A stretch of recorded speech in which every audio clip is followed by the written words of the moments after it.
राम राम शेतकरी मित्रांनो, पाहूयात छत्रपती शिवाजी महाराज मार्केट यार्ड, लासलगाव, पिंपळगाव, बसवंत तसेच हैदराबाद येथील आजचे म्हणजे दिनांक 6 मार्च 2026चे कांदा बाजार भाव. चला तर मित्रांनो, जाणून घेऊयात आज या मार्केटमध्ये कांदा भावाची आवकेची परिस्थिती नेमकी कशी होती. तर सुरुवात करूयात लासलगाव येथून. लासलगाव येथे 832 वाहनांमधून पहिल्या सत्रामध्ये कांद्याची आवक आली होती. 400 रुपयापासून 1351 रुपये क्विंटलपर्यंत लासलगाव येथे आज कांदे विकले. सरासरी कांद्याचा भाव 960 रुपये क्विंटलपर्यंत लासलगाव येथे सरासरी कांदा हा आज पहिल्या सत्रामध्ये विकला आहे. तर पिंपळगाव बसमध्ये ते 700 वाहनांमधून पहिल्या सत्रामध्ये कांद्याची आवक आली होती. 650 रुपयापासून 1591 रुपये क्विंटलपर्यंत कांदे विकले. सरासरी कांदा 915 रुपये क्विंटलपर्यंत विकला.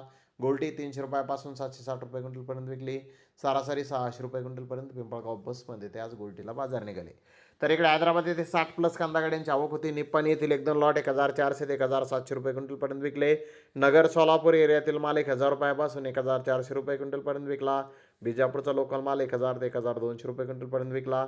बिग साईज कांदा 1200 ते 1300 रुपये क्विंटलपर्यंत विकला. मिडियम कांदा 900 ते 1100 रुपये क्विंटलपर्यंत आज हैदराबाद येथे विकलेला आहे. तर धन्यवाद मित्रांनो, आपण माझा व्हिडिओ शेवटपर्यंत पाहिल्याबद्दल. व्हिडिओ आवडल्यास लाईक करा, शेअर करा.